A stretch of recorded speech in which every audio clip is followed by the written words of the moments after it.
రొయ్య రాజు కార్యక్రమాలను ఫాలో అవుతున్నటువంటి ఆక్వా రైతులకి నా నమస్కారం. నేను మీ doctor Suresh Babu, assistant professor. శుక్రవారం శాస్త్రవేత్తతో అడగండి చెప్తాం అనే కార్యక్రమంలో భాగంగా ఆక్వా రైతులు ఈ వారం అడిగినటువంటి మొదటి ప్రశ్న, మౌల్టింగ్ సమస్యలు ఎందుకు వస్తాయి? రొయ్యల కల్చర్లో మనకి రొయ్యలు మౌల్టింగ్కి గురవడం అనేది, గుల్ల విడవడం అనేది ఒక సహజ సిద్ధమైనటువంటి ప్రక్రియ. రొయ్యలు ముఖ్యంగా ఆర్థ్రోపాడా వర్గానికి చెందినటువంటివి.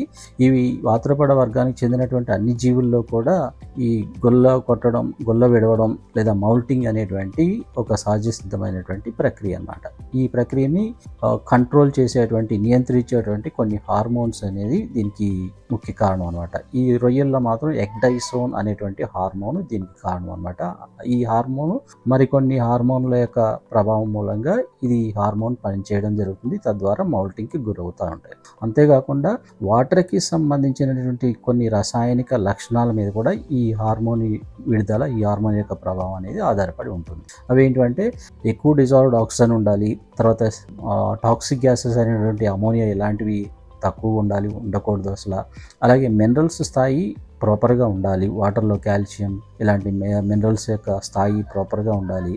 అలాగే సెలినిటీ ఎక్కువగా ఉంటే ఒకలాగాను, సెలినిటీ తక్కువగా ఉంటే మరొకలాగాను ఈ హార్మోన్ యొక్క ప్రభావం అనేది ఉంటుందన్నమాట. అంతేకాకుండా ఇలాంటి రసాయనిక లక్షణాలే కాకుండా వాటర్కి సంబంధించినటువంటి కొన్ని భౌతిక లక్షణాలు అంటే టెంపరేచర్, అలాగే మరొక ఫ్యాక్టర్స్ ఏంటంటే లియోనార్ సైకిల్. మనకు తెలుసు, పౌర్ణమి, అమావాస్య, పౌర్ణమి రోజేమో ఫుల్ మూన్ ఉంటుంది.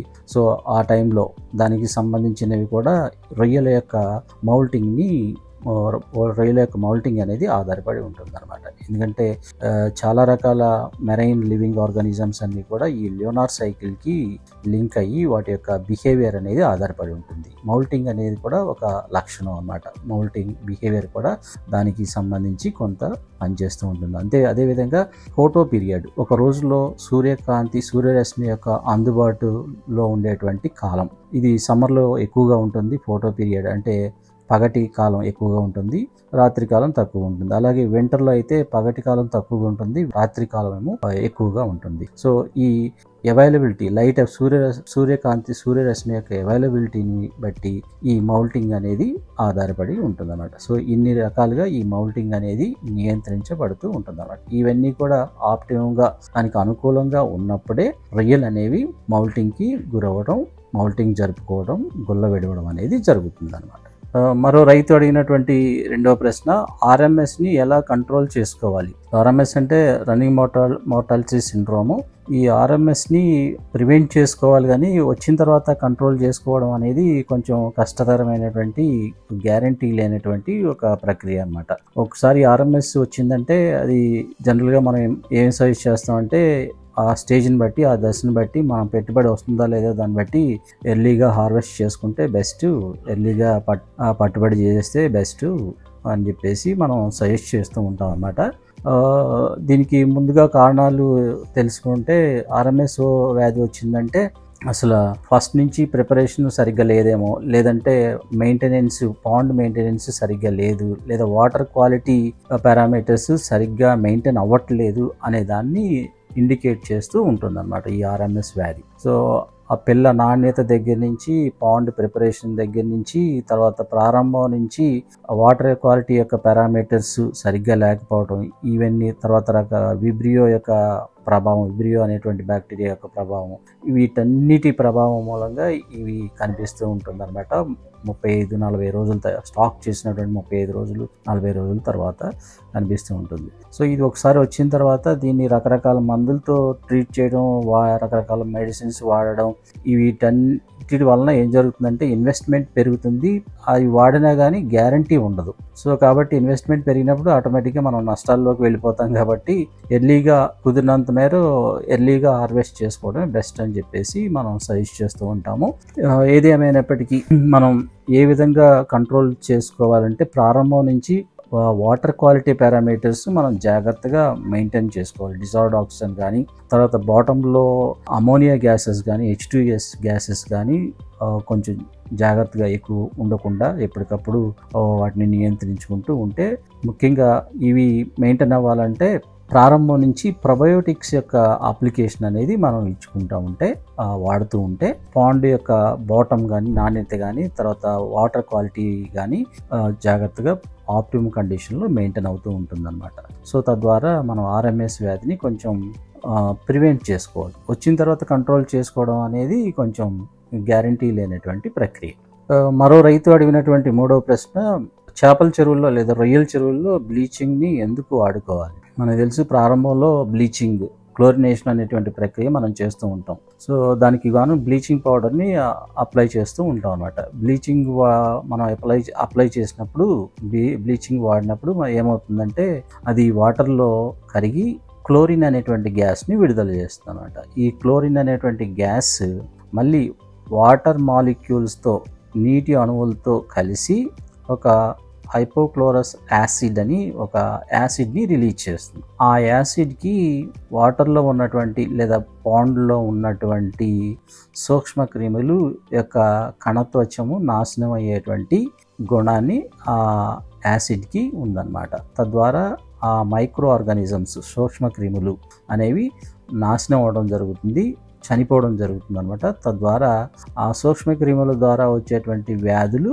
కొంచెం కంట్రోల్లో ఉండడం జరుగుతుంది అన్నమాట. సో మనం బ్లీచింగ్ ఎందుకు చేయాలంటే వ్యాధికారకమైనటువంటి రకరకాల సూక్ష్మ క్రిముల్ని విచ్ఛిన్నం చేయడానికి, నాశనం చేయడానికి, చంపడానికి ఈ బ్లీచింగ్ లేదా క్లోరినేషన్ అనే ప్రక్రియ అనేది వాడుతూ ఉంటాం అన్నమాట.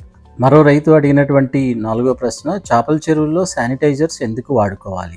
శానిటైజర్స్ అంటే మనకు తెలుసు, కరోనా వచ్చినప్పుడు కూడా మనకి చేతులు వాష్ చేసుకోవడానికి లేదా ఇంటి దగ్గర ఫ్లోర్ వాష్ చేసుకోవడానికి రకరకాల శానిటైజర్స్ వాడాం. అలాగే చేపల చెరువుల్లో కూడా లేదా రొయ్యల చెరువుల్లో కూడా రకరకాల శానిటైజర్స్ కమర్షియల్గా అందుబాటులో ఉన్నట్టు. అది ఏంటంటే అయోడిన్, తర్వాత ఫార్మాల్డిహైడ్, తర్వాత బెంజాల్కోనిన్ క్లోరైడ్, బీకేసీ అని చెప్పేసి పిలుస్తూ ఉంటాము. ఇలాంటి కెమికల్స్ అన్నింటినీ కూడా శానిటైజర్స్ అని పిలుస్తారు. ఈ శానిటైజర్స్కి ఎలాంటి గుణం ఉందంటే బ్యాక్టీరియా లేదా సూక్ష్మ క్రిముల్ని వ్యాధికారకమైన కాదు, యూజ్ఫుల్ ఉపయోగపడే మైక్రో ఆర్గానిజమ్స్ కూడా ఏవైనా కానీ సూక్ష్మ క్రిములు లేదంటే ప్రోటోజోవన్స్, వాటర్లో ఉండేటువంటి వ్యాధికారకమైనటువంటి ప్రోటోజోవన్స్ అనే జీవులు, తర్వాత ఫంగై అనేటువంటి జీవులు, ఈ వైరస్లు, వీటన్నిటిని నాశనం చేసేటువంటి, విచ్ఛిన్నం చేసేటువంటి గుణాన్ని ఈ శానిటైజర్ కలిగి ఉందన్నమాట. సో శానిటైజర్స్ మనం వాడడం ద్వారా, చెరువుల్లో వాడడం ద్వారా చెరువులో ఉన్నటువంటి హానికరమైనటువంటి వ్యాధికారకమైనటువంటి సూక్ష్మ క్రిముల యొక్క సంఖ్య తగ్గిపోతుంది. తద్వారా వచ్చేటువంటి వ్యాధుల యొక్క ప్రభావం కూడా ఉండదన్నమాట, తగ్గుతుందన్నమాట. సో తద్వారా మనకేమవుతుందంటే వ్యాధులు కొంచెం రాకుండా కంట్రోల్లో, రొయ్యలకి లేదా చేపలకి వ్యాధులు సంక్రమించకుండా కొంచెం కంట్రోల్లో ఉండడం జరుగుతుంది. అది శానిటైజర్స్ యొక్క ఉపయోగం అన్నమాట. మరో రైతు అడిగినటువంటి 5వ ప్రశ్న, రొయ్యలు గ్రోత్లు ఎందుకు ఆగిపోతాయి? ప్రతి జీవి కూడా పెరుగుదలని ప్రదర్శించాలంటే వాటి యొక్క బాడీలో కొన్ని రకాల జీవరసాయన క్రియలు అనేవి జరగాలన్నమాట. ఆ జీవరసాయన క్రియలు జరగాలంటే వాటికి ఒక ఉష్ణోగ్రత కావాలన్నమాట. ఆ ఉష్ణోగ్రతని ఎలా పొందుతున్నాయి, ఎలా నియంత్రించుకుంటున్నాయి అనే ఆధారంగా రొయ్యల్ని ఏ పేరుతో పిలుస్తారంటే పాకిలోడర్మ్స్ అనే పేరుతో పిలుస్తారన్నమాట. ఎందుకంటే అవి ఆ జీవరసాయన క్రియలకు కావాల్సినటువంటి ఉష్ణోగ్రత వాటి బాడీలో ఉత్పత్తి చేసుకోలేవు. దేని మీద ఆధారపడి ఉంటాయంటే వాటి చుట్టూ ఉన్నటువంటి వాతావరణం మీద ఆధారపడి ఉంటాయి అన్నమాట. అంటే వాటర్లో ఉన్న టెంపరేచర్ని అవి తీసుకోవడం జరుగుతుంది. సో వాటర్లో సరైన టెంపరేచర్ లేకపోయినా, వాటికి కావాల్సినటువంటి టెంపరేచర్ లేకపోయినా, అలాగే వాటర్లో డిజాల్వ్డ్ ఆక్సిజన్ సరిగ్గా లేకపోయినా, లేదా అవి రొయ్యలు ఎప్పుడు కూడా బాటంలో ఉంటాయి కాబట్టి, బెంతిక్ నేచర్ కాబట్టి వాటివి ఆ బాటంలోనే ఒక టాక్సిక్ గ్యాసెస్ అయినటువంటి అమోనియా, H2S గ్యాసెస్ కూడా ఉండేటువంటి ప్రభావం ఉంది. ఆ గ్యాసెస్ యొక్క ప్రభావం మూలన అవి స్ట్రెస్ కండిషన్లోకి నెట్టబడతాయి అన్నమాట. అంటే ఎప్పుడైతే ఈ పారామీటర్స్ అన్నీ సరిగ్గా లేవో, టెంపరేచర్ కానీ, కావాల్సినటువంటి ఆక్సిజన్ కానీ, తర్వాత నెక్స్ట్ అమోనియా, H2 గ్యాసెస్ యొక్క ప్రభావం వలన కానీ ఇవి స్ట్రెస్ కండిషన్లో ఉండి వాటిలో జరిగేటువంటి జీవరసాయన క్రియలు సరిగ్గా జరగవు. తద్వారా అవి గ్రోత్లు అనేవి హోల్డ్లో ఉంచడం జరుగుతుంది. అంటే ఎన్ని రోజులు చూసినా అవి గ్రోత్ సరిగ్గా రావట్లేదేంటి అని మనకి అనిపిస్తూ ఉంటుంది అన్నమాట. మోల్టింగ్ జరగదు తొందరగా, ఎందుకంటే గ్రోత్ పెరగట్లేదు కాబట్టి. అలా స్ట్రెస్ కండిషన్లో ఉన్నప్పుడు బేసిక్గా ఆహారం కూడా తీసుకోవు. ఎప్పుడైతే ఆహారం తీసుకోవో ఆటోమేటిక్గా మరి పెరగవు కదా. సో ఇన్ని రకాల ఆహారం తీసుకోవడం లేదా న్యూట్రిషనల్ వాల్యూ ఉన్నటువంటి పోషకాహారం లభించకపోవడం కూడా ఒక కారణం. సో ఇన్ని రకాలుగా అవి గ్రోత్ను ప్రదర్శించకపోవడానికి ఇన్ని రకాల కారణాలు వాటి పెరుగుదల మీద ప్రభావం చూపిస్తూ ఉంటాయన్నమాట. మన రొయ్యరాజు యాప్ని డౌన్లోడ్ చేసుకొని లబ్ధి పొందండి.